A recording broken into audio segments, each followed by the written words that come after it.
Hi guys, in this video I go over methods. In particular, I focus on what return types are and how to use a return statement to return a value from a method. I declare a method here. This is named add. It has two parameters, a and b. And this method simply outputs the result of a plus b to the console. Now in the main, I call a plus b with 3 and 7. And then when I run this passes 3 to A and 7 to B, and then performs 3 plus 7 and outputs it to the console. Now, this is good, but many times in the program, what we want to do is we want to call the method and then get the result wherever we called the method, and then do something else with the result, right? This might be some complex computation, and we want to use the result to use further computation or do something else with it. So this is where return types come into play. In this case, the return type is void, which means this method does something, but it does not return anything. So let's first go over the different return types.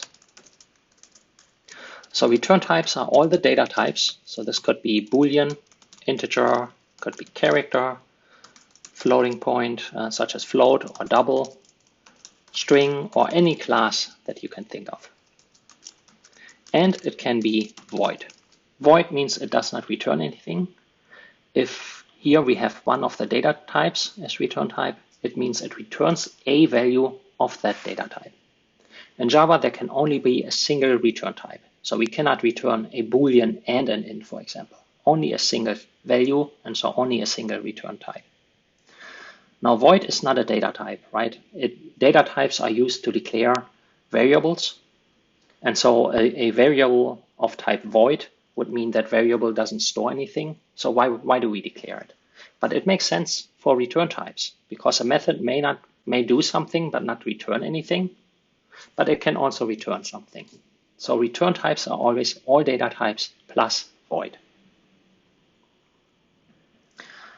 Now, let's say we have void here. And when we have void, we can have a return statement. So we know now what data types are. Let's focus on the return statement. So return statements are simply return with a set. And here I have a semicolon, so I don't return anything. I just return from the method. Having this return statement at the end of the void, where nothing is returned, it doesn't change anything. That's why most of the time it's left out, because it doesn't make sense to have it. But it can still be useful with a void method. Let's say in this case, I only want to compute add if both A and B are positive. I could check if A is negative or if B is negative.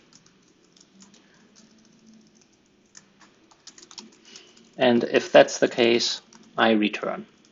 So what this will do, if one of them is negative, it returns and it will not perform the rest of the method. So let's try this out. Let's say I pass, for example, in -1 and 5. Now I run this and we will see there's only 10 because the second method call went into the method. It checked that -1 for A is less than 0 and returned. So I didn't compute and didn't output this. So it can still be useful to have void. Now I leave that there and I create a new method with a return type. Let's say I have subtraction and I do sub int A and B. So I subtract B from A. In this case, I have a return type. Now if this is void, the error goes away, but I have int. So now I am required to write a return statement. And this return statement has to return a value. So I could do return 0. In this case, every time I call this method, 0 is returned. This is probably not very useful. So what we can do as well is return a value that's stored in a variable. So here I declare a variable difference A minus B.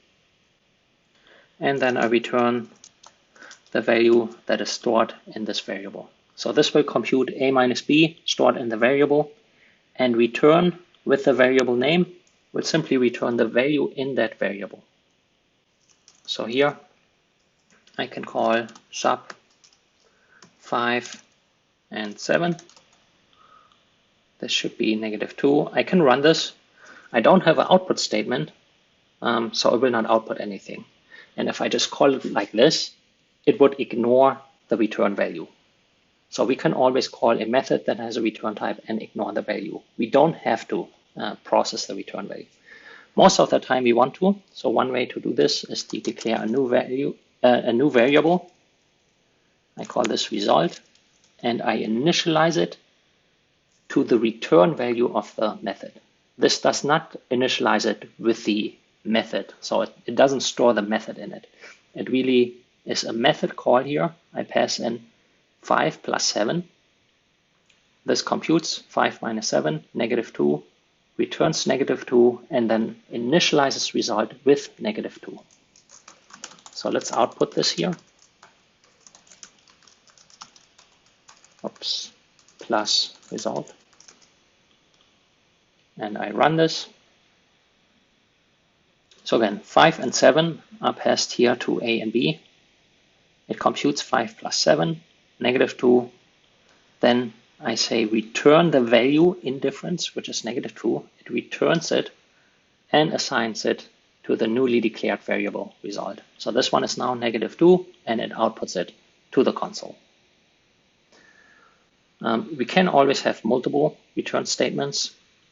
So if we have some conditions like I had here, for example, this would return something and this would return something. Now, if we have a return type, we have to make sure that all paths return a value. If we have some condition here, let's say I check if this is can be divided by even, and I have a return statement here. When it's even, I return 0. I cannot just remove this, right? I need to have a return statement with all the paths. So I need to have return difference here. So that when I enter this if block, it returns something. If I don't enter, it returns something. When there's a return type, any possible path that exists in the method has to return a value. I hope you enjoyed this video. Thank you for watching.